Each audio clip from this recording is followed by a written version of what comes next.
Hoş келдіңіздер. Енді орындыққа отырмастан бұрын тақтаға міне не қойып стикерлерге өздеріңізге ұнаған стикеріңізді таңдап алыңыз.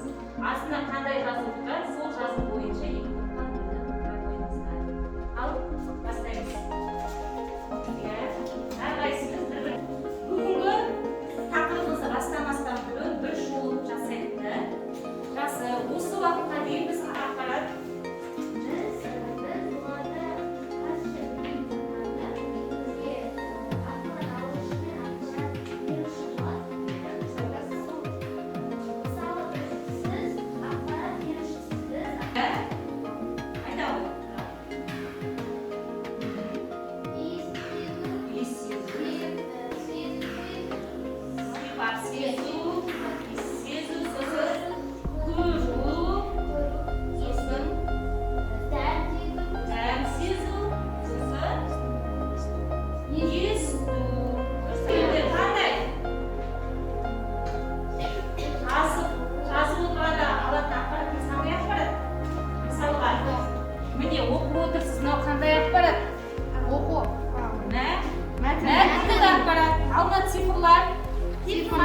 сандық ақпарат дұрыс айтасыз. Сурет графикалық.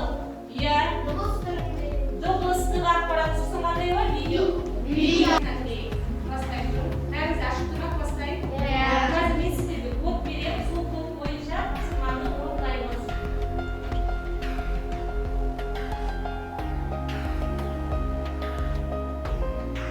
Міне оқушылар мына жерде Z-M822D.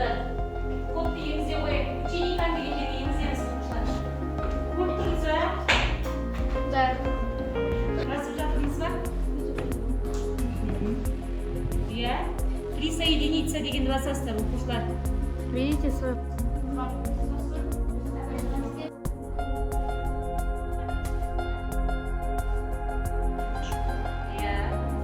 Мына жасылмен көрініп тұрғандар сіздердің дұрыс жауап беріп жатырғандарыңыз көріп отырсыздар ма? Ақбаян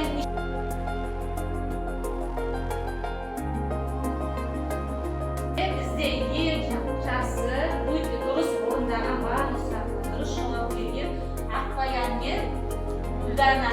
Жарайсыздар. Әбілғазы. Сенғали Асқар мен Әбілғазыда бір-бір қателік еткен екен, иә? Өте жақсы. Қалған оқушыларда өте жақсы жауап беріп жатқанда дәптерлеріңізге жазамыз.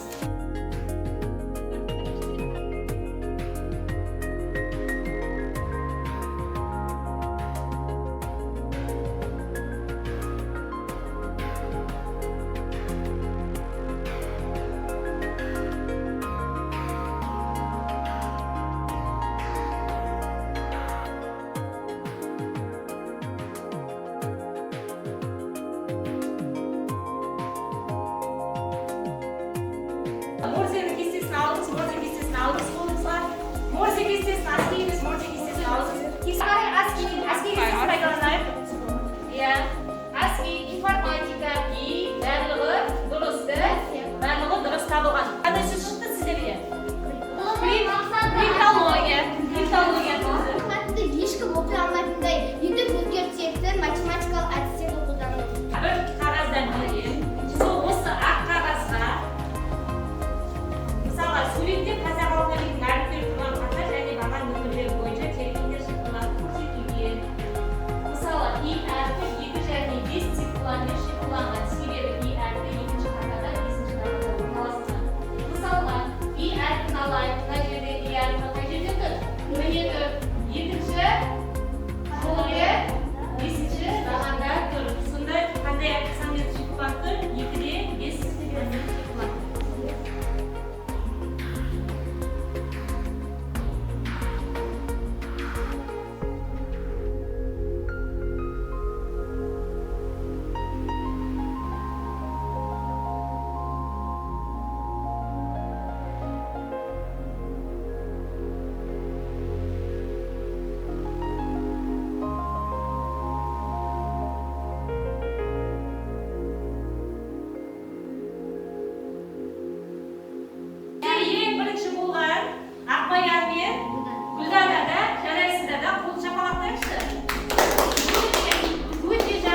Екінші болып орындаған деп ойыңыздар?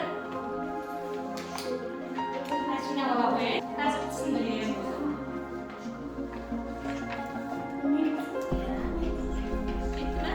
Жайлаудың суретіне қараңыз. Және көріп отырғандарыңыздай, жайлаудың суреті берілген кітаптарыңызда бар бұл тапсырма, иә?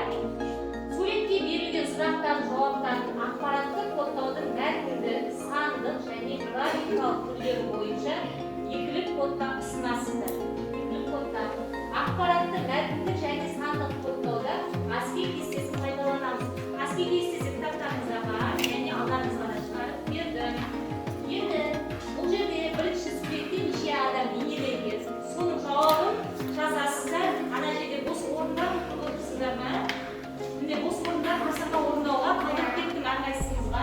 Сол орындарға жазасыздар жауабын. Содан кейін екілік кодта кодтайсыз жауабын. Түсінікті ғой бірінші тапсырмамыз. Келесі суретте кімдер бейнеленген? Суретте бейнеленген адамдарды мәтіндік код, яғни латын әріптерімен жазасыздар. Орыс алфавитімен, қазақ алфавитімен емес, латын әріптерімен жазасыздар. Білесіз қалай жазу? Иә, ағылшын. Bir жануға бейнеленген жазасыздар, оны да екілік кодта ASCII кодпен кодтайсыздар. Келесі киіз үйдің растрлық бейнесін корпус параққа түсіріп екілік кодта ұсын. Сіздерге міне корпус парақты қойдым. Білесіздер ме, алдында графикалық ақпаратты екілік кодта ұсыну деген тақырып өттік қой. Сол кезде қайықтың суретін салдық, боядық қой. Қайықтың жерін боядық, ашық жерлерін бос қалдырып, нөл-нөл бір деп жаздық та кодтарға. Дәл сондай болып, мына топ көздің ішінде киіз үйдің суретін саласыз. Түсінікті ма? Тапсырма? Ал бастаймыз, орындаймыз.